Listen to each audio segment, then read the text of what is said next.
à tous et bienvenue dans Projetez-vous, votre rendez-vous hebdomadaire pour explorer l'univers passionnant de la gestion de projet. Je suis Mirvet Mtimet, j'ai plus de 10 ans d'expérience en tant que chef de projet et PMO, je suis certifié Project Management professionnel et je suis bénévole au Project Management Institute, référence mondiale en gestion de projet.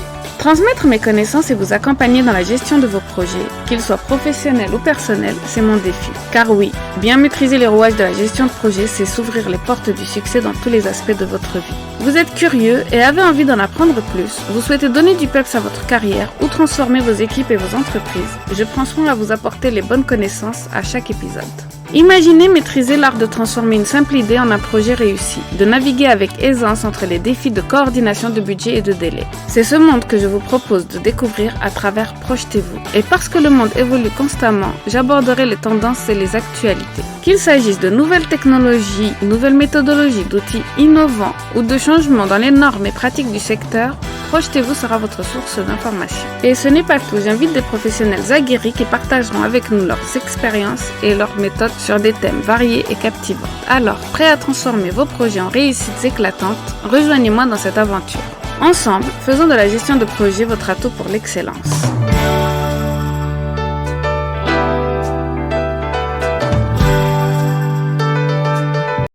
Je reçois aujourd'hui Raphaël Falco, programme leader au sein de Scalian. Je l'ai rencontré au PMO UNCon organisé par la PMO Global Alliance où il était facilitateur auprès de Lloyd J. Skinner, un autre invité de Projetez-vous.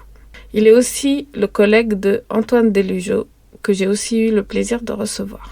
Raphaël Falco a une bonne vision de la gestion de projet actuelle mais aussi de l'avenir de la gestion de projet. Il a pour passion les projets innovants et dirige au sein de Scalian une unité spéciale pour elle. Si vous voulez en découvrir plus sur le métier de chef de projet pour des projets innovants, je pense que cette interview sera vraiment importante. Il aborde aussi d'autres sujets qui sont des composantes importantes de son parcours, comme l'avenir de la gestion de projet, mais aussi la gestion des risques et son importance. Alors, bonne écoute. Alors, bonjour à tous et bienvenue dans Projetez-vous, le podcast qui vous plonge au cœur de la gestion de projet à travers les yeux d'experts et aux visions. Bon, je recommence, hein, Raphaël, parce que d'habitude, je le fais toute seule. Alors, bonjour et bienvenue à tous dans Projetez-vous, le podcast qui vous plonge au cœur de la gestion de projet. Aujourd'hui, j'ai l'honneur de recevoir Raphaël Falco, qui est programme leader au sein de Scalian sur les enjeux d'adaptation. Je crois même qu'Antoine Delugeau, invité de Projetez-vous, est son voisin de bureau. J'ai rencontré Raphaël au PMO UNCon, organisé par la PMO Global Alliance. Il était facilitateur d'un atelier sur l'intelligence artificielle aux côtés de Lloyd Skinner, que j'avais déjà reçu, qui était le fondateur de Grefla. Et nous avions échangé aussi sur les nouvelles pépites comme Ofolio, puisque Ofolio aussi a été mon invité et je sais que Raphaël fait aussi beaucoup d'événements avec Ofolio. Donc, c'est pour moi une évidence de te recevoir aujourd'hui, Raphaël. Bienvenue sur Projetez-vous et merci d'avoir accepté. Merci de m'avoir invité. Pour commencer, Raphaël, pourrais-tu nous partager ton retour, ton parcours et ce qui t'a amené à être aujourd'hui programme leader sur Scalian?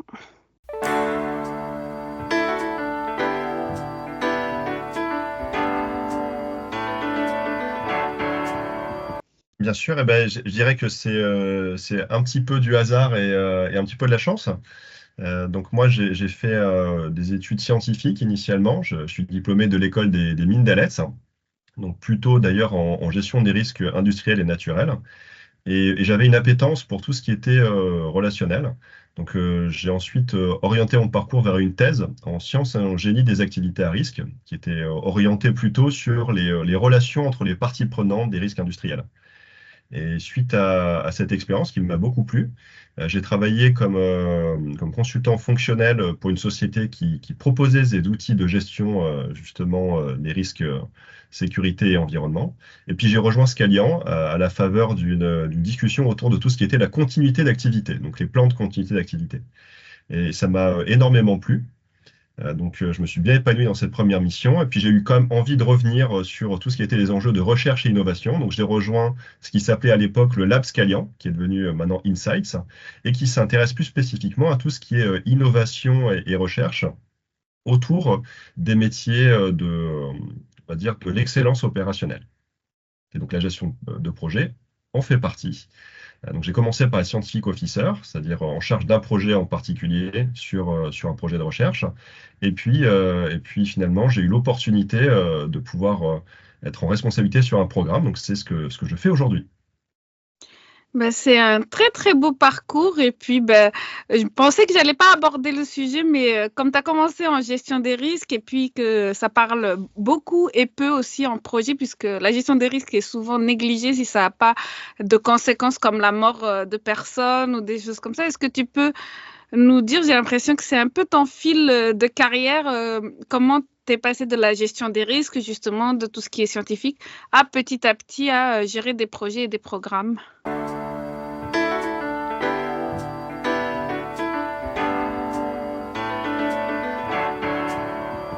Bien sûr. Ce qu'il faut savoir, c'est que finalement, quand on parle de gestion des risques, on parle de beaucoup de choses. Il y a énormément de secteurs différents. Donc moi, j'ai fait mon stage de fin d'études dans tout ce qui était risque naturel, puisque je faisais des analyses très techniques en fait sur tout ce qui était propagation des feux de forêt. Mais c'est vrai que c'est un petit secteur avec peu d'élus. Donc je me suis réorienté plus spécifiquement après sur un sujet dans lequel il y a plus de capacité d'emploi, en tout cas à l'époque c'était le cas, et qui était le risque industriel. Donc c'est quelque chose qui était aussi assez technique, mais pour ma part, j'étais plutôt concentré sur les enjeux de parties prenantes. Parce que finalement, ce qu'on comprend, c'est que les gros risques qu'on a dans les entreprises, c'est ce qu'on appelle le QHSE. Donc, il y a les risques qualité, évidemment. Il y a les risques sur l'hygiène et la sécurité des personnes, donc tout ce qui va être santé, sécurité au travail. Et après, il y a les risques environnementaux. On peut y ajouter là-dessus, j'ai fait une courte expérience dans le nucléaire sur tout ce qui était sûreté nucléaire. Donc, il y a aussi une grosse gestion des risques à ce niveau-là. Et ce qu'on se rend compte, c'est que il y a de très bons outils aujourd'hui qui existent sur la partie gestion des risques. Et je dirais que la plus grande difficulté sur ce secteur, c'est la connaissance de ces différents outils. Parce qu'on peut connaître certaines méthodes comme l'APR, par exemple, l'analyse préliminaire des risques, ou les AMDEC. Mais finalement, on se rend compte que très vite, quand on veut les mettre en application, ça demande une véritable expertise. Et ça, c'est beaucoup plus compliqué. Donc, c'est pour ça d'ailleurs que je me suis plutôt orienté au bout d'un moment sur la question de la gestion des parties prenantes.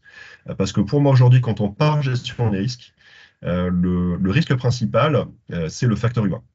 Et c'est d'ailleurs ce qu'on gère dans mon programme de recherche, c'est l'évolution des orientations et des usages. Et en fait, aujourd'hui, quand on parle de gestion des risques, pour moi, le risque numéro un, c'est cette fameuse coactivité, ou en tout cas, c'est la communication, qui peut amener à mal comprendre ou mécomprendre un certain nombre de sujets, et donc à ne pas prendre certains éléments en compte lorsqu'on va devoir gérer effectivement un projet ou un programme. Ben, c'est vraiment très complet et c'est aussi quelque chose que moi, j'accorde beaucoup d'importance en tant que PMO et en tant que chef de projet parce que comme je le disais, donc tu parlais d'HQSE, de feux de forêt. Moi, j'ai travaillé dans les transports, donc moi, c'était genre électrocution, sûreté. Je suis chimiste aussi à la base. Et c'est vrai que quand j'ai commencé la gestion de projet, on a étudié justement cette gestion des risques et puis quand on a des projets qui sont lambda, qui ne prennent pas en compte ce genre de les morts, enfin c'est pas direct, ben, les chefs de projet, les équipes ont tendance à négliger cette gestion des risques alors que moi souvent ben, je me dis ben, ce client il est facilitateur, ce client il a l'air un peu pointilleux donc peut-être qu'on va dépasser le budget donc c'est des pertes d'argent, des fois c'est des pertes de temps, c'est des pertes de qualité et c'est vrai que quand on fait l'analyse des risques, sans être dans un domaine comme la sûreté, comme la HQSE, eh bien, on a besoin justement de calculer ces risques qui sont projets, qui sont plus de l'ordre, comme tu le disais, de l'humain, de quelles sont les conséquences de certaines actions sur mon projet qui vont le mettre en péril. Alors oui, on est toujours dans le feu de l'action en gestion des projets et des risques. Donc moi, ça m'a paru intéressant, comme on a tous les deux donc cette formation scientifique, de garder cette analyse des risques, même pour les relations humaines, et de l'analyser via ce prisme. Donc, merci pour cette réponse sur la gestion des risques et la gestion de projet en général. En tant que responsable justement du programme de recherche innovation, tu occupes une position unique. Comme j'ai dit, tu participais à beaucoup d'événements sur les innovations. Et est-ce que tu peux nous expliquer un peu en quoi consiste ton rôle quotidien et comment tu allies ces deux aspects dans ta pratique professionnelle?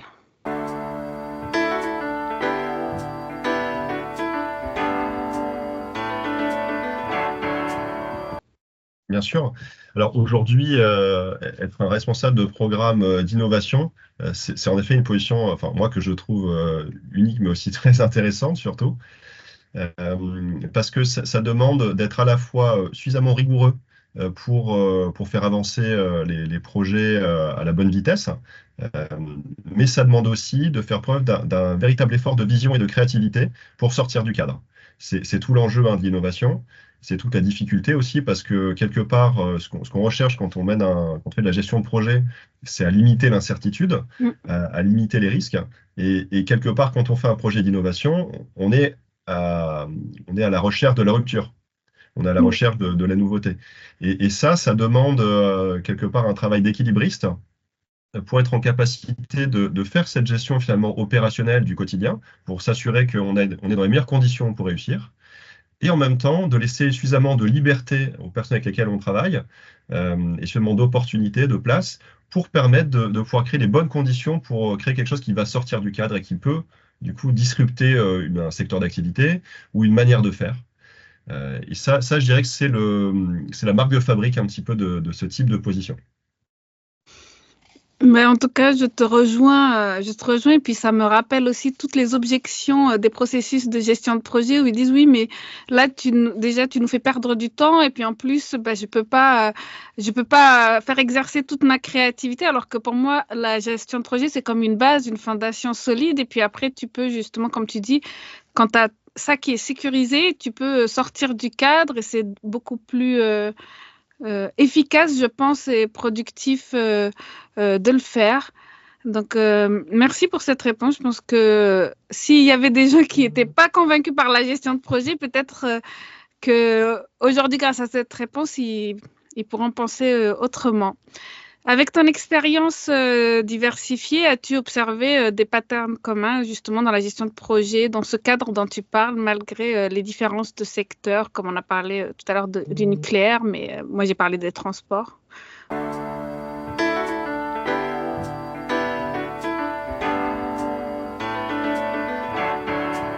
aussi. Bien sûr. J'aurais tendance à dire que aujourd'hui, les deux grandes familles qui se complètent, on a d'un côté tout ce qui est organisation cycle en V. On a une organisation qui est très pensée en amont, qui est très structurée, qui est très organisée, où il y a très très peu de place à l'incertitude justement. Et puis de l'autre côté, on va avoir tout ce qui est méthode agile. Donc c'est un peu les deux manières aujourd'hui de gérer les projets qui existent. Alors j'ai un collègue qui est fan, qui est un grand promoteur de ce qu'on appelle le value management sur la question de la gestion de projet avec les méthodes hybrides, qui essaient de faire rejoindre les deux. Moi j'aurais tendance à dire qu'aujourd'hui, le plus intéressant lorsqu'on est sur une activité de gestion de projet, qu'on va sur la gestion de programme, mais peut-être même derrière de la gestion de portefeuille, c'est de rester comme sur des fondamentaux. Et ces fondamentaux, ils sont très bien expliqués dans le PMBOK qui est proposé par le PMI, par le Project Management Institute. Donc j'aurais tendance à dire il y a un socle commun. Ce socle commun, il doit y avoir 7 ou 8 items, si je me souviens bien, dans le PMBOK, sur lesquels on doit se concentrer. Et si on suit ces règles de base, derrière, on va pouvoir justement laisser de la place à une part de créativité qui forcément permet d'avoir un petit buffer, une petite marge de manœuvre dans ce qu'on va faire. Pourquoi? Parce que finalement, aujourd'hui, les chiffres, c'est à peu près ça. Je crois c'est qu'il n'y a que 30% des projets qui finissent en temps, en heure et avec le bon budget. Et ça, c'est parce qu'il y a évidemment des impondérables dans un projet. Donc, c'est très important d'avoir ces fondamentaux parce que ça permet derrière de sécuriser le temps qui est alloué au chef de projet ou au responsable de programme pour penser, arbitrer les événements qui vont se venir en cours de route. Donc finalement, pour moi, les patterns communs, c'est cette question des fondamentaux du PMI, c'est bien gérer les parties prenantes, bien gérer les risques, bien gérer la planification.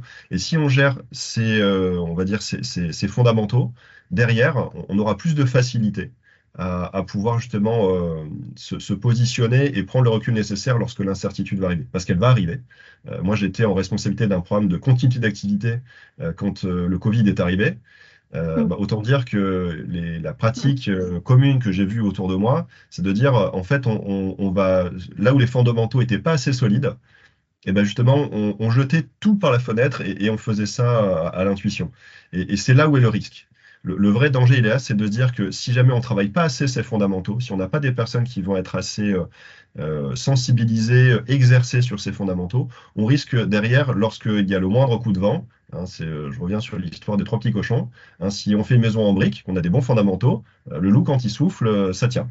Si on a vite fait sensibilisé pendant 2 heures sur un sujet, ben en fait on a une maison en paille, et là un souffle et il n'y a rien qui tient. Donc pour moi, le fondamental, c'est vraiment ça, c'est de repartir du B à bas. Alors, il y a pas que le PMI, hein, on peut aussi partir sur des référentiels Prince2, par exemple, mais c'est de repartir de ces fondamentaux et de construire à partir de là. Parce que derrière, être chef de projet, c'est un peu être comme un chef d'orchestre, hein, c'est-à-dire qu'on a une partition de musique, mais derrière, les musiciens, ils sont tous différents, la salle, elle n'est pas pareille, et donc on doit s'adapter en permanence à ces changements. Donc on doit bien maîtriser les fondamentaux, la partition, et à partir de là, on peut laisser la place aux impondérables qui peuvent arriver, quelqu'un qui ne va pas être présent, un événement qu'on n'avait pas forcément prévu, un retard. Et donc ces fondamentaux, ils vont permettre de rester sur une ligne directrice, un fil rouge, pour être rassuré, tout en étant finalement créatif lorsque ces événements impromptus vont survenir.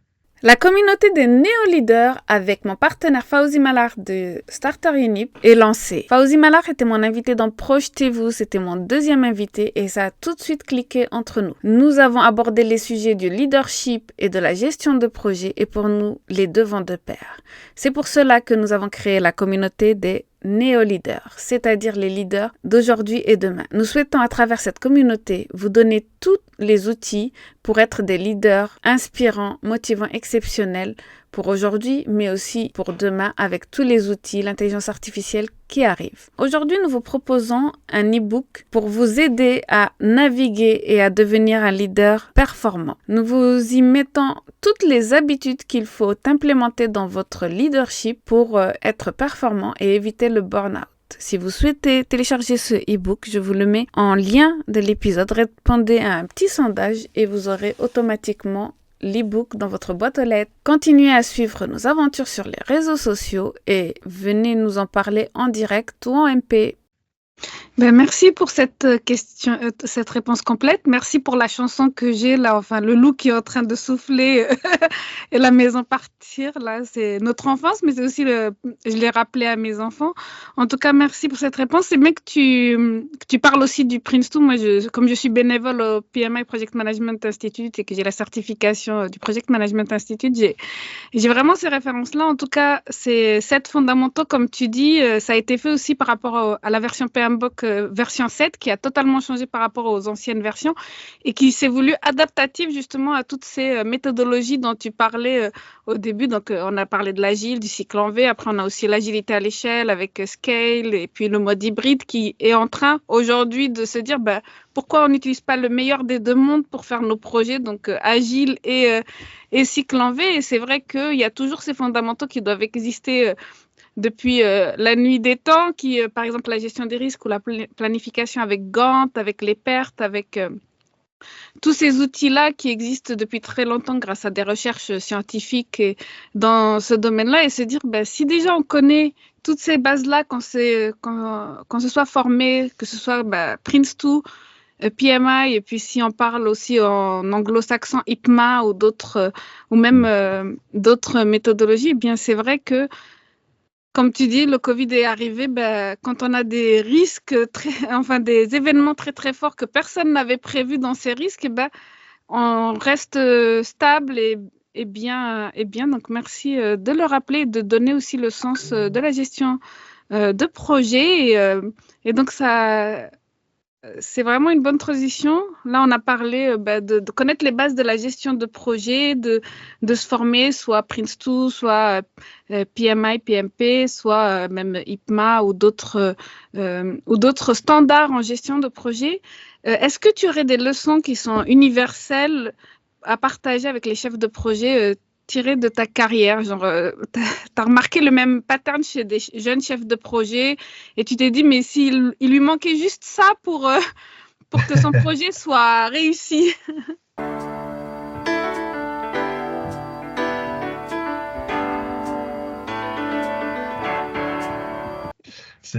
Alors, moi, il y a vraiment quelque chose qui m'a marqué. Alors, c'est un peu moins vrai aujourd'hui, mais alors, c'était très vrai, je trouve, jusqu'au Covid, en l'occurrence. C'est le fait que souvent, les chefs de projet, ils réfléchissent processus. Donc, on a tendance à imaginer que le projet, il est un peu hors sol par rapport à un certain nombre de réalités du terrain. Et ça, je pense que c'est vraiment un point très important à avoir en tête quand on est chef de projet, c'est qu'on est dans un écosystème. Et donc, on doit se rappeler qu'on fait partie de ce réseau d'acteurs, qu'on va dépendre d'un certain nombre de sous-traitants, on va dépendre aussi de clients internes ou de fournisseurs internes pour un certain nombre de choses. De se rappeler que ce réseau de parties prenantes existe et que si on ne le connaît pas suffisamment, on risque de louper des risques auxquels on va être confronté. Donc, j'aurais tendance à dire que ça, c'est la première leçon que j'aurais à tirer, c'est qu'on doit bien connaître ces parties prenantes. Ça, c'est vraiment pour moi le fondamental le plus important. Le deuxième fondamental que j'aurais tendance à partager, c'est la question de la communication. Alors, j'ai un petit biais parce qu'en l'occurrence, j'ai été formé initialement à l'agile. Donc, la communication, c'est un des piliers de l'agilité. Aujourd'hui, ce qui est certain, c'est que si jamais on ne communique pas assez avec les parties prenantes, et ce n'est pas uniquement les connaître, c'est aussi communiquer avec elles, si elles n'ont pas une vision claire de ce qu'on attend d'elles-mêmes et de où on en est dans le projet ou dans le programme, ça ne marchera pas non plus. Je donne un exemple assez simple là-dessus, mais si jamais, par exemple, le but du projet, il n'est pas partagé avec l'ensemble des parties prenantes, même s'il est très général, c'est difficile de garantir l'engagement de toutes les personnes sur le projet. Ou en tout cas, de garantir leur flexibilité ou leur adaptabilité face à un certain nombre de décisions. Si, par exemple, je veux construire une voiture, le but de ma voiture, c'est qu'elle roule. Et donc, tout va être basé sur cette réalité. Je ne veux pas faire des roues carrées. Donc ça, c'est vraiment un fondamental, quoi. Pour moi, c'est de bien connaître les parties prenantes et de bien communiquer avec elles. Tout à fait en accord. D'ailleurs, j'ai récemment eu un épisode sur justement cette communication et puis envers toutes les parties prenantes, internes ou externes. Et puis, je me rappelle, moi, à mes débuts de chef de projet où je mettais du temps pour écrire un email, à peu près 30 minutes, pour être sûr que mon message passe bien, mais aussi que la personne ne soit pas offensée, qu'elle puisse vraiment être amenée à faire ce dont j'ai besoin. Et puis ensuite, retour à la partie prenante, analyser cela dès le début. J'ai l'impression qu'on le fait un petit peu au fil de l'eau, où c'est à la première alerte, alors qu'on devrait le faire vraiment en amont, avant le kick-off ou lors du kick-off, dire cette partie prenante, elle a ces caractéristiques-là, elle est pointilleuse sur telle et telle chose. Cette autre partie prenante va avoir du mal à nous allouer du budget ou des choses comme ça. Et puis, dans notre gestion des risques, justement, on en parlait tout à l'heure, c'est vraiment avoir cette vision-là et je pense que c'est la responsabilité justement du chef de projet. Et des fois, il y a des projets qui s'arrêtent comme ça parce que justement, on n'a pas fait attention à une partie prenante essentielle qui soit est mécontente, qui a soit freiné le projet. Donc, merci pour cette réponse. Et puis, dernière petite question par rapport à ton rôle. Quels sont les défis et challenges que tu as eu à surmonter récemment, que ce soit au niveau humain, puisqu'on en parle, je pense que c'est très bien, ou au niveau même organisationnel, voilà.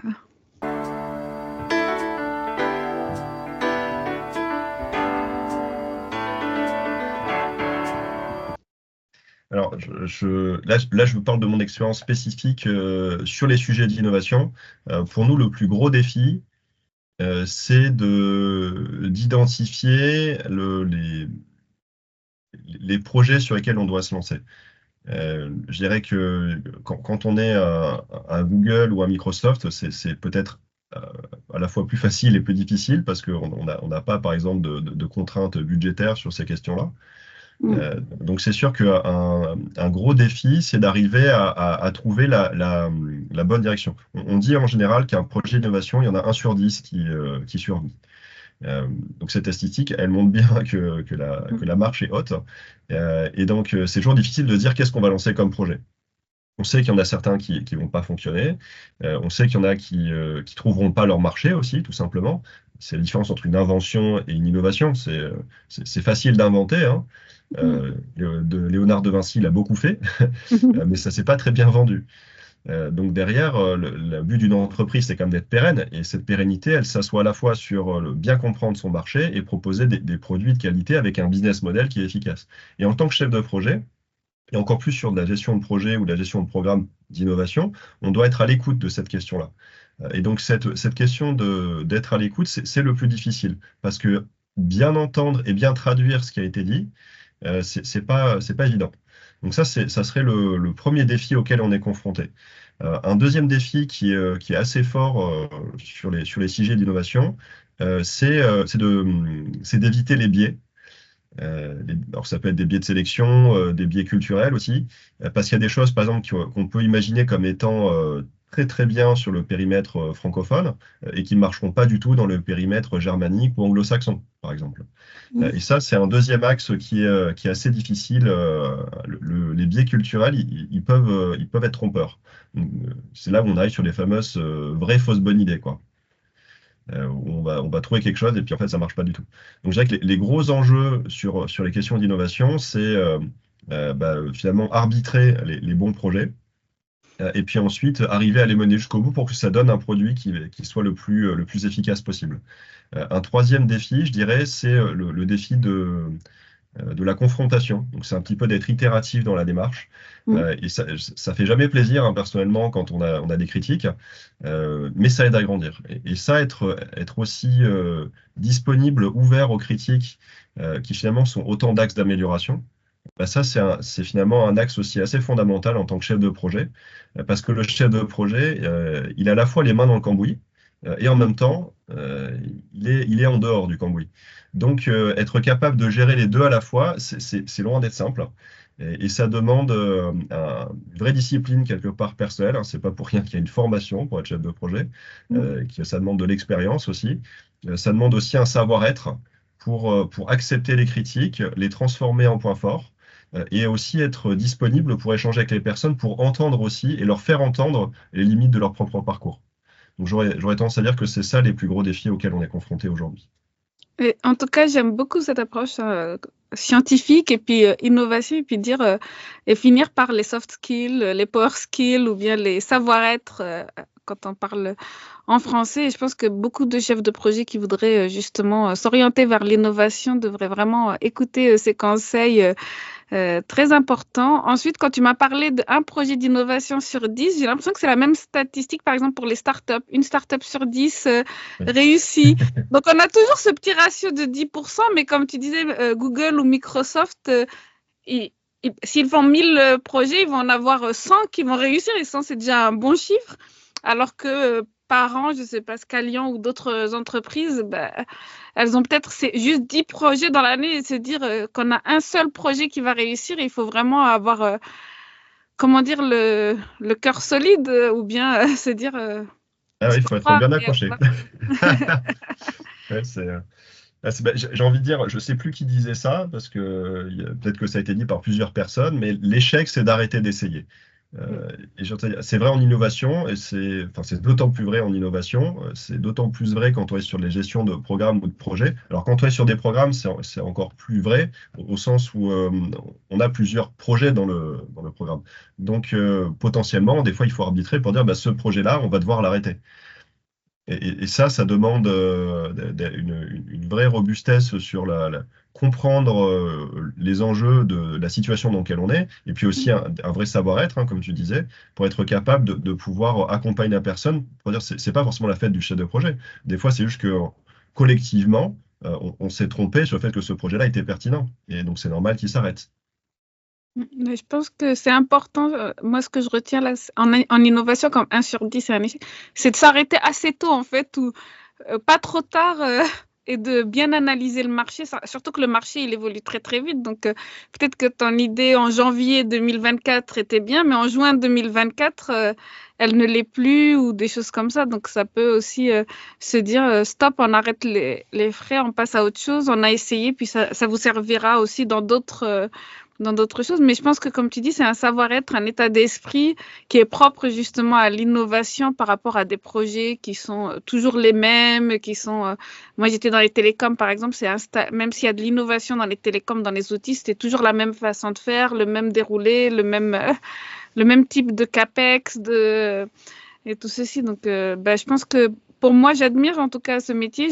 J'ai fait de la recherche aussi dans ma vie, mais je pense aussi qu'il faut avoir, comme tu disais, le cœur solide et puis aimer et être passionné par ça. Et c'est ce qu'on ressent en fait quand on te parle, et c'est pour ça que j'ai tenu à t'inviter. En tout cas, voilà pour ma part. On a passé là sur ton rôle d'innovation en sens tel. Il y a une partie de l'innovation aujourd'hui, on ne peut pas ne pas parler d'innovation sans parler d'intelligence artificielle, parce que le monde est en ébullition, et surtout le monde de la gestion de projet. Quelle est ta définition pour toi de l'intelligence artificielle?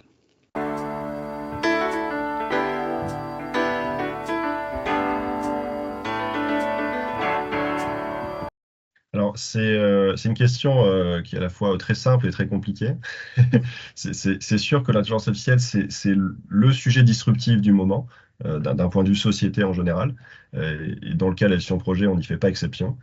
Pour moi, l'intelligence artificielle aujourd'hui, c'est la capacité d'un système à mimer l'intelligence humaine.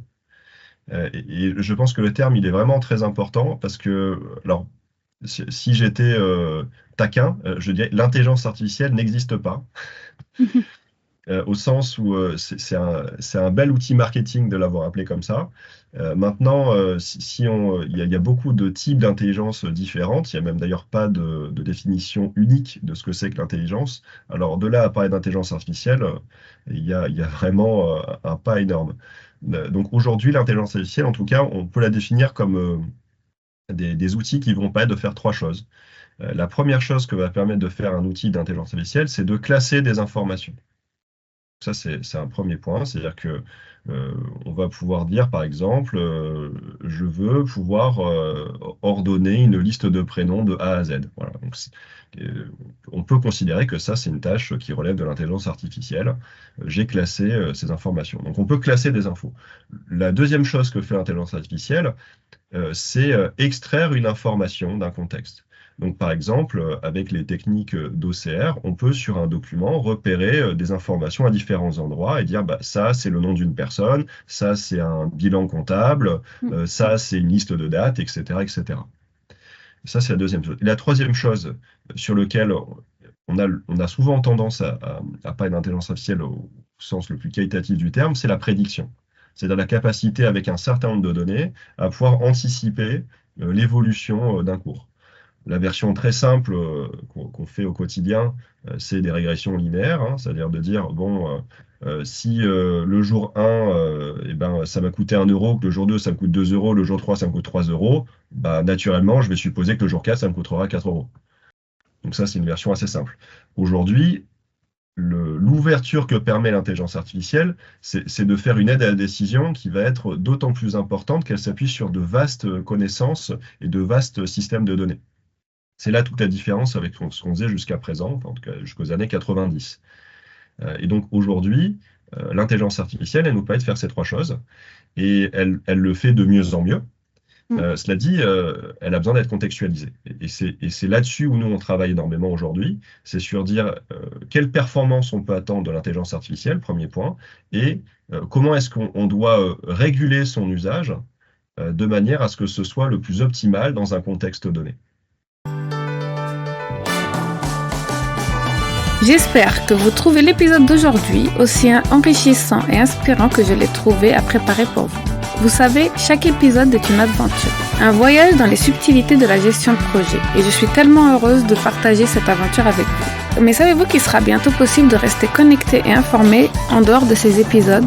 Et pour cela, j'ai une nouvelle excitante à partager avec vous. Ma newsletter exclusive est sur le point de voir le jour. Oui, vous avez bien entendu, une newsletter dédiée à la gestion de projet pour pouvoir l'appliquer en entreprise. Pourquoi s'abonner à cette newsletter? Eh bien, je pense que ce sera intéressant pour toute personne voulant développer et optimiser ses projets pour assurer une meilleure maîtrise du budget et une meilleure satisfaction client. Dans cette newsletter, vous pourrez trouver des conseils pratiques, des astuces concrètes et des mises à jour sur les dernières tendances en gestion de projet. Ce sera un lieu où je partage mon expertise, mais aussi des ressources, des études de cas et des tips pour bien amorcer une bonne mise en place de méthodologie dans vos projets si vous êtes encore loin d'appliquer la gestion de projet dans vos projets. Je suis actuellement en train de travailler d'arrache-pied sur cette newsletter pour m'assurer qu'elle soit une source incontournable d'information et d'inspiration pour vous. Chaque édition sera soigneusement élaborée pour enrichir votre compréhension de la gestion de projet, mais aussi l'appliquer dans vos entreprises. Que vous soyez curieux pour la gestion de projet, un chef de projet ou manager, ou que vous soyez un directeur qui cherche une solution pour mieux gérer vos projets, je pense que cette newsletter vous formera les réponses que vous cherchez. Mais ce n'est pas tout. En vous abonnant, vous aurez l'opportunité de faire partie d'une communauté partageant les mêmes idées. Vous aurez des news et des petits bonus en exclusivité. C'est une chance de pouvoir échanger sur la gestion de projet. Si vous avez aimé cet épisode et que vous voulez aller plus loin dans la gestion de projet avec des exemples concrets et pratiques, je vous invite à vous abonner à la newsletter. Toutes les informations seront en description de cet épisode.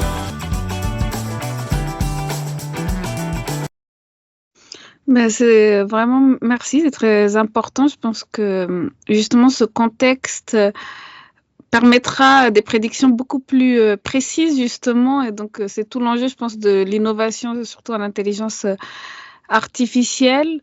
Je vois bien les autres utilisations, c'est ce qu'on essaye de justement, c'est comme on a commencé par la calculatrice, mais là c'est vraiment la même chose, classer, reconnaître les types de données et puis pour mieux les exploiter. Et puis moi j'y vois, et puis après j'aimerais bien te poser la question, moi j'y vois beaucoup de...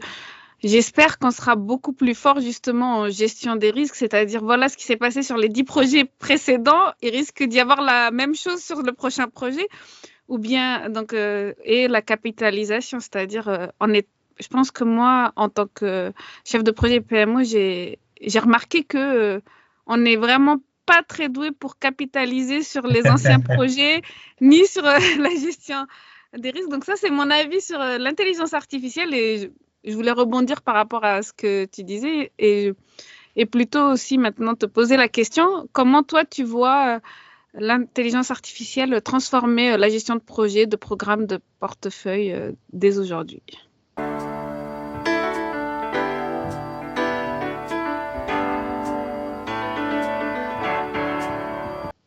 Alors, j'aurais tendance à dire qu'il y a deux choses à prendre en compte. Il y a qu'est-ce que l'intelligence artificielle fait déjà, c'est-à-dire qu'aujourd'hui, qu'est-ce qu'on peut faire? Et il y a quelles sont les promesses de l'intelligence artificielle dans les 1, 2, 3, 5 ans. C'est deux choses différentes parce qu'il y a déjà beaucoup de choses qu'on peut faire. Ce qu'on se rend compte, par contre, c'est qu'aujourd'hui, parce qu'il y a évidemment des désavantages à l'intelligence artificielle, et un des désavantages, c'est la consommation de ressources que ça nécessite.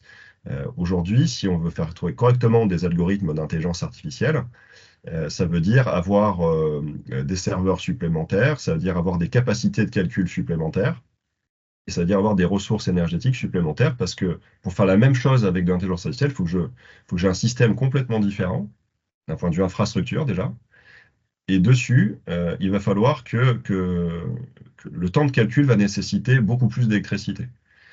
Donc, si on fait ce simple calcul-là, c'est pas forcément rentable. Mais il y a un gros avantage, c'est que aujourd'hui, l'intelligence artificielle, elle permet de faire des choses que ne faisaient pas les algorithmes jusqu'à présent. Donc, si on est sur des questions d'automatisation, ça permet d'aller plus vite. Ça, c'est une réalité. Et ça permet d'aller plus loin. C'est aussi une réalité. Donc, les deux avantages de l'intelligence artificielle aujourd'hui, c'est l'automatisation d'un certain nombre de tâches. Donc, par exemple, c'est vrai que via les outils de reconnaissance vocale aujourd'hui, on commence de plus en plus à avoir des outils qui permettent d'enregistrer une conversation, de transcrire cette conversation et d'en faire un résumé. Et ça, c'est un vrai avantage pour un chef de projet parce que ça automatise toute la partie compte rendu. qui est très chronophage, ou parfois, quand il y a 3 personnes qui parlent à peu près en même temps, on n'a pas le temps de noter parce que on n'a qu'une seule paire d'oreilles, donc on n'a pas forcément tout entendu. Donc il y a des sujets comme ça où ça va vraiment avoir un impact très fort, pas seulement sur la gestion de projet d'ailleurs, pour à peu près tous les métiers de ce qu'on appelle l'école blanc. Toutes les personnes qui sont cadres en entreprise vont être impactées par cette question-là. Donc il y a cette question d'automatisation sur laquelle il y a déjà des choses qui sont possibles. Il y a aussi des enjeux sur la partie augmentation des personnes. Et là, je pense que le vrai axe de travail, c'est sur l'aide à la décision. Aujourd'hui, un être humain, il n'est pas capable d'appréhender un volume de données très important. Et ça, c'est la béquille que permet l'intelligence artificielle. Avec l'avènement du machine learning, et encore plus spécifiquement de ce qu'on appelle le deep learning, on a vraiment la capacité à traiter des gros volumes de données et à permettre des corrélations entre des données qui sont très variées. C'est-à-dire que je vais pouvoir mettre en relation les données de la maintenance, avec les données de la production, avec les données de la logistique, avec les données de la gestion de projet, avec les données des études, etc., etc. Et tout ça mis bout à bout va me permettre de faire émerger un certain nombre de décisions que moi, personnellement, j'aurais pas pu voir parce que je suis capable de représenter le monde en 3 dimensions et pas plus. Donc, alors, un monde à X dimensions, encore moins. Et ça, c'est le vrai avantage aujourd'hui de la gestion de projet. De l'intelligence artificielle dans la gestion de projet. C'est un vrai potentiel. Il y a déjà des outils qui existent. Alors, tu avais parlé de Folio tout à l'heure, donc on ne va pas d'en reparler. C'est une des startups qui disrupte le monde à ce niveau-là sur la partie gestion de projet. Ce n'est pas la seule société qui propose des choses, hein. Il y en a d'autres sur le marché. On peut les trouver assez facilement sur Internet. Et puis, je pense qu'aux rencontres du PMI qui auront lieu début juin, il y a un certain nombre d'entre elles qui seront présentes. Il y a de très belles choses qui se font, mais il faut se dire qu'on est encore dans une phase un peu comme le Far West, c'est-à-dire que c'est le début. Il y a des choses qui se font, qui sont très prometteuses, il y a des choses qui marchent très bien. Par exemple, aujourd'hui, les questions d'intelligence artificielle pour la planification, ça marche vraiment super bien. C'est quelque chose qui est très efficace. Par contre, il y a des choses sur lesquelles on doit encore se positionner. Par exemple, les comptes rendus automatiques, c'est très bien, mais il y a encore des trous dans la raquette parce que ce que ça fait, c'est retranscrire ce qui a été dit par la personne, mais tout ce qui va être intonation de la personne, tout ce qui va être le langage corporel.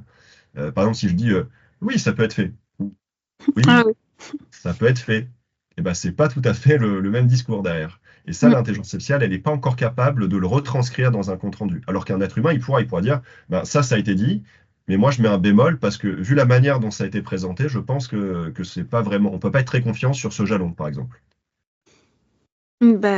Merci pour cette réponse, en tout cas pour voir justement les avantages dès aujourd'hui et ce que ça peut faire. En tout cas, moi, ce que je sens, c'est ce monde en ébullition. Merci aussi de rappeler donc, les rencontres du PMI. Je pense que on va passer l'épisode, c'est juste avant, mais en tout cas, c'est un bel événement qui se passe chaque année. Et puis à Montpellier, justement, toutes ces questions d'intelligence artificielle, vous pouvez les retrouver d'ailleurs toutes les entreprises qui ont participé aux rencontres du PMI sur le site Les Rencontres du PMI que je remettrai. Puis l'année prochaine, on rebelote sur cet événement-là. Ensuite, tu as parlé d'une chose très importante, c'est que en ce moment, il y a beaucoup de startups comme Ophelio, mais d'autres qui sont émergentes et qui travaillent là-dessus. Et même pour les comptes rendus de réunion, j'ai l'impression qu'on a une multitude d'outils intelligence artificielle partout. Aujourd'hui, à ce moment-là, en début premier semestre 2024, on ne sait plus lequel est fiable et lequel utiliser, lequel sera le plus important, mais aussi nous. Donc, est-ce que tu aurais des petits tips? Est-ce que tu sais s'il y a, par exemple, des livres blancs là-dessus ou bien des sites comparateurs d'intelligence artificielle ou des choses comme ça?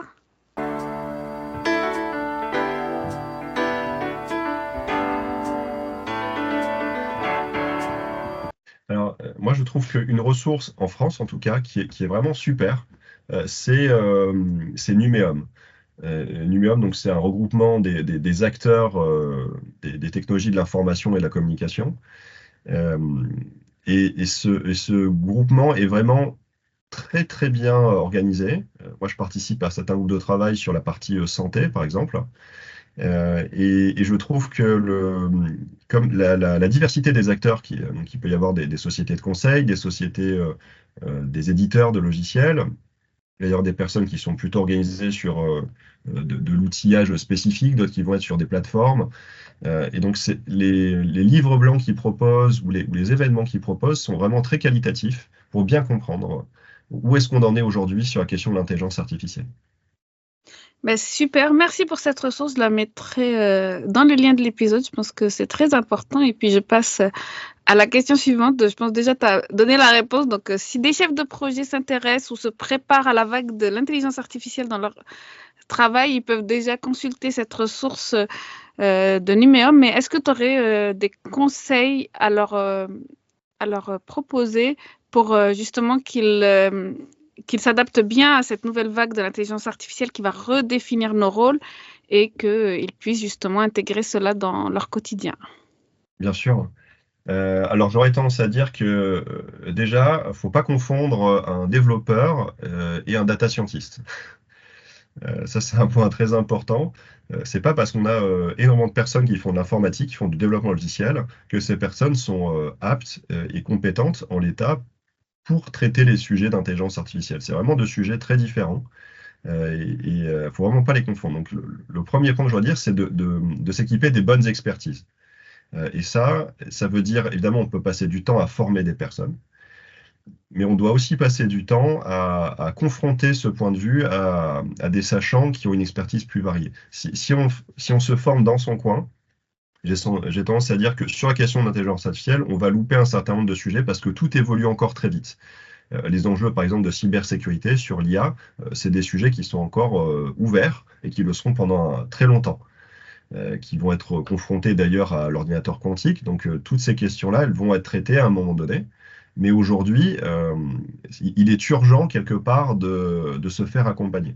C'est ça le plus important. Alors, ça peut être en achetant cette compétence en interne, en recrutant quelqu'un qui a fait qui a un diplôme sur le sujet. J'aurais tendance à dire aussi qu'il faut bien penser qu'il y a plusieurs axes. Il y a un axe technique, technologique, et on doit avoir des personnes dans nos DSI qui sont compétentes pour gérer cette question-là, d'un point de vue cybersécurité, d'un point de vue infrastructure, d'un point de vue développement logiciel. On va aussi avoir besoin de personnes qui connaissent et qui comprennent ce que ça peut faire d'un point de vue fonctionnel. Et ça, c'est pas forcément la même population.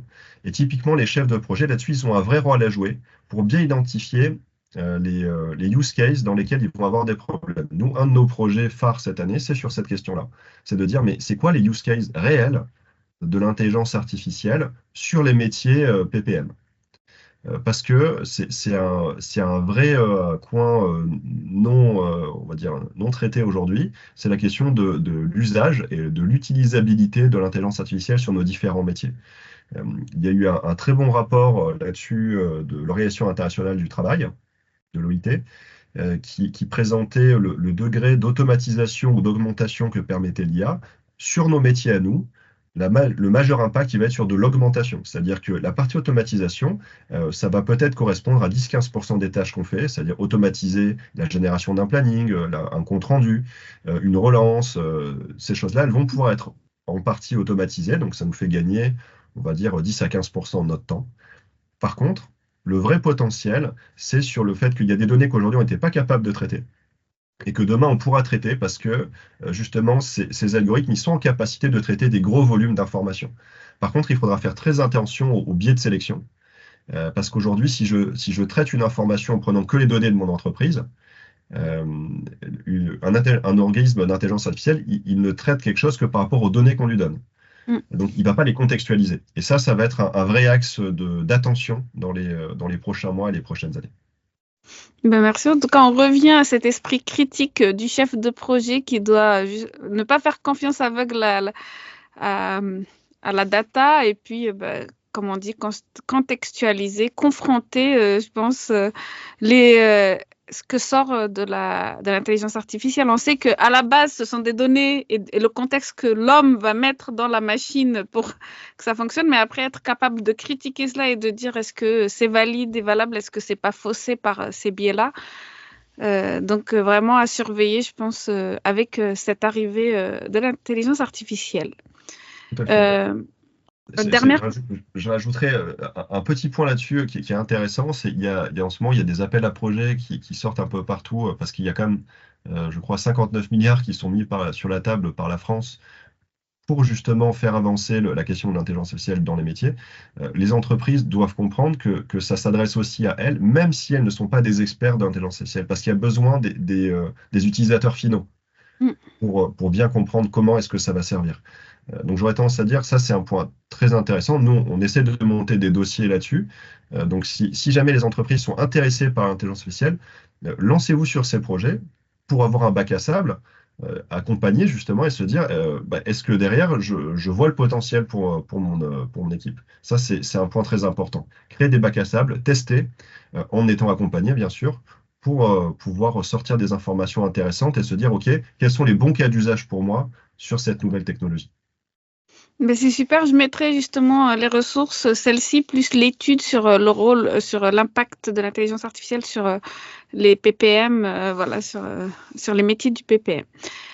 Tu as participé justement, et tu vas participer aussi, je pense, aux rencontres du PMI, à plusieurs événements sur l'intelligence artificielle, par exemple celle qui a été organisée à Cannes avec notamment Ophelio, le président du PMI Bruno Duchamp, Jean-Claude Dravet aussi. Il y a beaucoup d'initiatives en ce moment. Et je sais que tu as un petit peu répondu à la question tout à l'heure. Est-ce que tu as une ou deux perspectives à nous partager par rapport au futur justement de l'intelligence artificielle?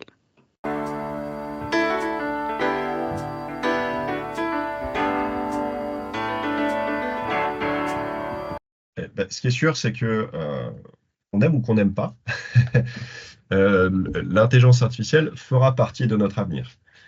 Bien malin qui aujourd'hui peut dire comment exactement. Alors, vous avez la vision de Sam Altman, vous avez la vision du patron de Meta aussi. Il y a beaucoup de gens qui sont exprimés sur qu'est-ce que ça va être demain l'intelligence artificielle. La réalité, c'est qu'on ne le sait pas. Par contre, moi j'aurais tendance à dire que si on se focalise sur nos métiers, c'est-à-dire qu'on est vraiment focus sur la question de PPM, là, on peut avoir quand même un aperçu de ce que ça donnera demain. En termes de perspective, moi je pense vraiment que la grosse valeur ajoutée, c'est sur ce qu'on pourrait appeler le consultant augmenté.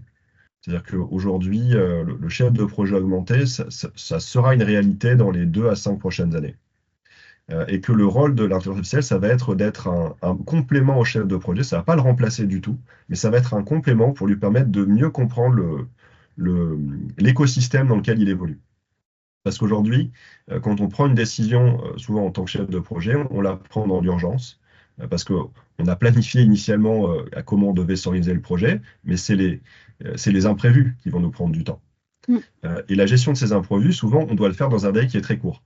L'IA, par sa capacité de calcul très importante, va nous permettre d'avoir des informations qu'on n'avait pas jusqu'à présent en lumière. Et ce sur quoi on doit travailler, et c'est ça où on doit travailler sur les prochaines années, c'est sur la clarification de cette mise en lumière. Parce que si je vous dis, c'est quoi la solution à ce problème 42, alors ceux qui aiment la science-fiction trouveront ça très drôle, les autres vont me dire, je ne comprends pas.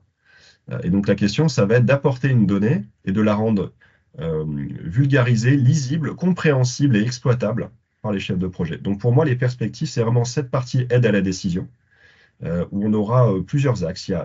La première chose, c'est que ça va être de mieux analyser les signaux faibles, donc d'analyser les dérives. Donc il y a toute une partie sur la détection des anomalies qui va être très importante. Et la deuxième perspective, pour moi, c'est sur la partie prédiction, où ça va permettre d'anticiper un certain nombre de scénarios, et donc que le rôle de chef de projet se transforme plus finalement en arbitre sur qu'est-ce que c'est les futurs souhaitables parmi ces scénarios. Donc ça va, à mon avis, changer le rôle du chef de projet, mais en mieux, parce que ça va lui donner vraiment cette capacité à être vraiment un moteur, un acteur complet, de libérer quelque part le temps qu'il a aujourd'hui à disposition sur ces questions de comment est-ce que je peux maximiser la valeur de mon projet. Ben, très bien. Moi, je me suis déjà transportée quelques années en essayant de voir comment le chef de projet abordera son rôle dans 2 ou 3 ans, justement. C'est vraiment intéressant, impatiente de voir comment cela va évoluer. Donc, merci pour l'innovation, pour l'intelligence artificielle. Et je voulais aborder un dernier sujet avec toi. Je sais que déjà, tu as parlé de HQSE, d'environnement. Donc, on va aussi... c'était un des thèmes justement des rencontres du PMI 2023 qui est, j'ai l'impression, à l'autre bout du spectre de l'IA, mais qui est complètement aussi d'actualité aujourd'hui, qui est très important si on veut rester sur cette planète, si on veut qu'elle continue à nous apporter tout ce qu'elle nous apporte. Comment vois-tu le rôle de la responsabilité sociétale des entreprises dans la gestion de projet?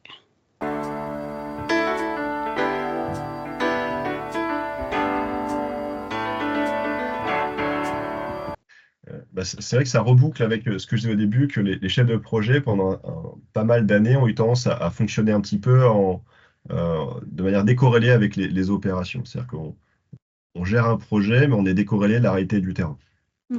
au sens où on ne l'ancre pas forcément dans un écosystème dont on est dépendant.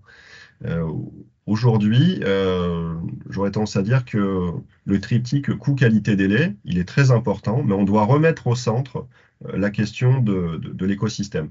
Et donc, dans l'écosystème, il y a une partie humain, qui peut être les organisations, donc là on est plutôt sur la question société, mais qui est aussi l'humain en tant qu'individu. C'est-à-dire que chacun, on a le facteur humain, c'est à la fois les facteurs organisationnels et les facteurs individuels. On appelle les FHO, facteurs humains et organisationnels. Et puis après, on a évidemment la question environnementale qui va prendre un pas très important, parce que les ressources énergétiques, elles vont se faire de plus en plus rares. Les stocks de pétrole ne sont pas éternels, les stocks de gaz non plus. Et donc, on doit se préparer aujourd'hui à comment est-ce que ça peut impacter nos différents projets, en ciblant quelque part mieux, en optimisant la manière qu'on a de fonctionner pour être le plus efficace, le plus efficient par rapport aux ressources qu'on a à disposition. Et ça, c'est un point très important. Donc aujourd'hui, je pense que la RSE doit devenir un pilier à part entière de la gestion de projet pour permettre justement d'adresser les sujets au bon niveau. Parce que si on ne le fait pas, ça veut dire que la RSE reste un pilotage stratégique, et que derrière, on n'a pas cette capacité d'adaptation fine au niveau d'un maillage opérationnel. Tout à fait en accord avec toi. Moi, j'avais même l'impression jusqu'à très peu que le RSE, c'était vraiment pour faire beau sur le papier, pour répondre à des critères, pour répondre à des appels d'offres, par exemple. Alors qu'aujourd'hui, je pense que ça doit descendre jusqu'au chef de projet et à l'opérationnel et pas seulement les certifications de l'entreprise. Et donc, le chef de projet doit avoir cette composante RSE dans son projet. Il peut être accompagné par des spécialistes, bien sûr, mais il doit vraiment y faire attention et je pense que ça prend de plus en plus de place aujourd'hui dans nos projets. Donc, c'est pour ça que on tenait à le souligner. Quelles sont justement ces pratiques que tu recommanderais pour les intégrer dans nos projets, sachant que jusque-là, le chef de projet ne les intégrait pas, ne vérifiait pas son écosystème, faisait son projet. Limite, je pense même à une époque, années 80-90, ils avaient budget illimité, ressources illimitées, donc on y allait. Et aujourd'hui, donc on a commencé par mettre la clé sur le budget. Maintenant, on va mettre la clé aussi sur nos ressources et l'impact que nos projets auront.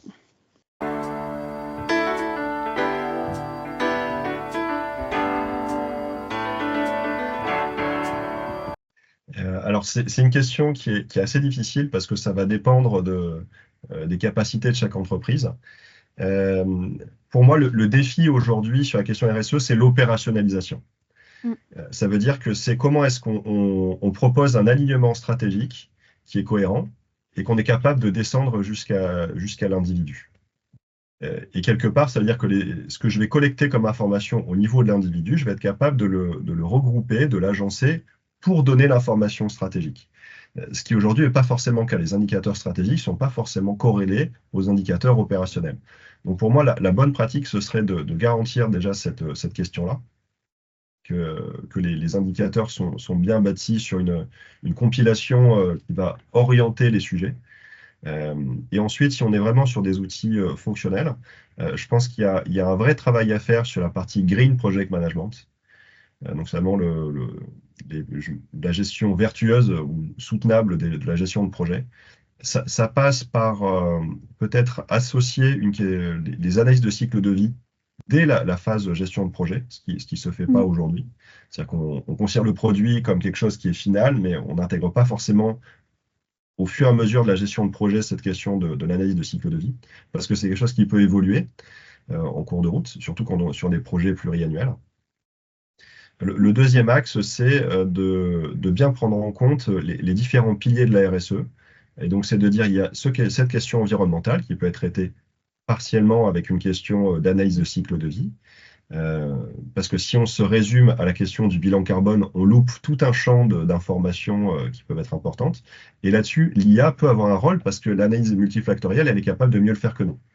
Donc ça, c'est un point intéressant.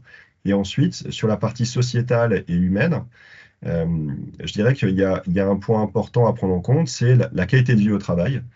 Parce qu'aujourd'hui, il y a des études qui sont très bien structurées, qui mettent en évidence le lien entre performance de l'entreprise et qualité de vie au travail. Et ça, c'est peut-être quelque chose qu'on ne fait pas encore assez, qu'on pourrait faire beaucoup mieux, pour considérer qu'une équipe qui est mise sous pression, c'est un danger pour le projet. En tout cas, c'est un danger pour la pérennité de tous les projets qui vont venir. Parce que si j'ai essoré une équipe pour qu'elle me livre quelque chose, je ne pourrai pas avoir une équipe qui sera efficace pour le projet qui va suivre. Et ça c'est un point très important. Donc, j'aurais tendance à dire que c'est peut-être quelque chose sur lequel les responsables de programme ont plus la main. C'est cette capacité à penser la gestion de projet en termes de pérennité de l'entreprise. Et se dire, je dois délivrer ce projet, c'est évidemment important, mais je dois aussi préserver mes ressources, optimiser la gestion de mes ressources pour m'assurer que mes ressources humaines et matérielles seront disponibles et finalement dans les meilleures conditions possibles pour les projets qui suivront.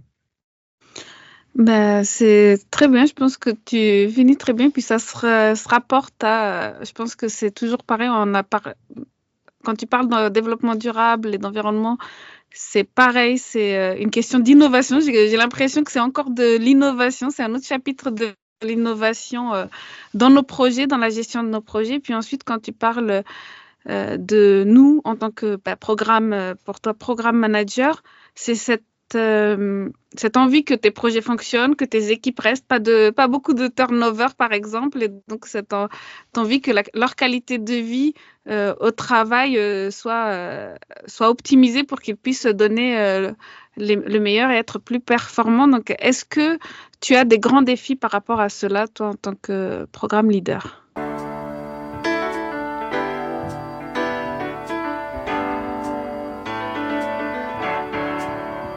Alors bien sûr, hein, si on a plusieurs grands défis. On en a un premier, c'est sur l'éco-conception.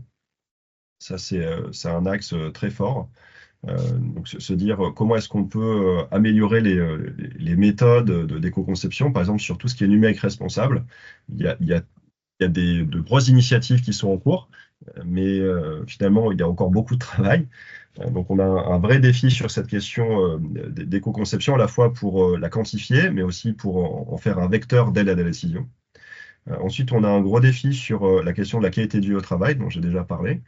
Là, la question, elle va être vraiment sur comment est-ce qu'on est capable d'apporter des vrais enjeux au niveau des managers de proximité, parce que c'est là que tout se joue. Et donc, comment est-ce qu'on fait pour qu'ils aient les bons outils pour avancer sur ces questions? Et finalement, ça regroupe un axe qui fait un peu le pont entre les deux, qui est la question de la conduite du changement.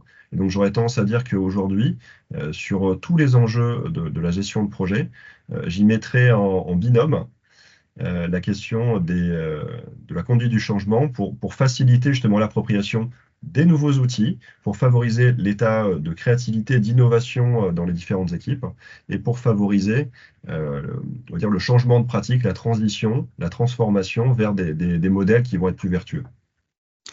Merci, tu as abordé beaucoup de nouveaux concepts juste avant la fin de cet épisode, mais j'en ai déjà parlé dans d'autres épisodes. Je mettrai les liens, par exemple, de la conduite du changement, des deux autres que tu as dit, mais qui sont aussi très importants, et la qualité de vie, bien sûr. Et puis le deuxième, j'ai oublié, mais en tout cas, j'ai un épisode que je mettrai en lien. Merci beaucoup, Raphaël. Avant de conclure, quel conseil final aimerais-tu donner à nos auditeurs, qu'ils soient chefs de projet, débutants ou expérimentés, si on devait retenir une chose de tout ce qu'on s'est dit, ou peut-être une chose supplémentaire que tu aurais à partager?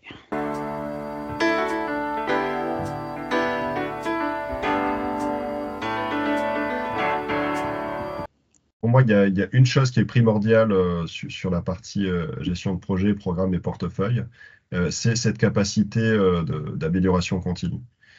Et donc, je pense que vraiment, qui qu'on soit, si on est capable d'être ouvert aux discussions, aux critiques et de continuer justement à construire de manière itérative notre parcours et les structures de nos différentes organisations. On a plutôt de belles perspectives devant nous pour améliorer les pratiques. Merci beaucoup pour ces derniers conseils. Pour les auditeurs qui voudraient suivre tes actualités, en savoir un peu plus sur ton travail, où est-ce qu'ils pourraient te trouver? Je mettrai bien sûr les liens dans la description de l'épisode.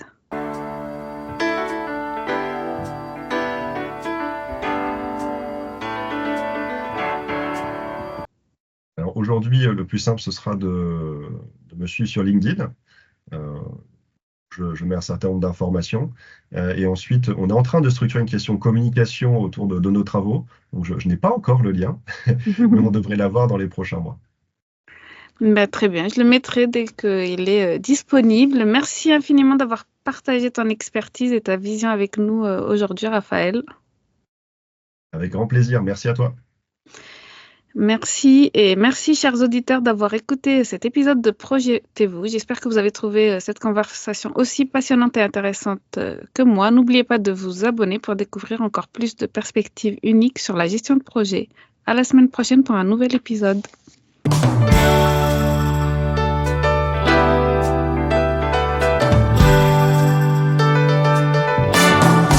Et voilà, c'est la fin de cet épisode de Projetez-vous, abordant la gestion de projet sans complexe. La gestion de projet, c'est bien plus qu'une série de tâches et de délais. C'est un voyage passionnant vers la réalisation de vos idées les plus audacieuses.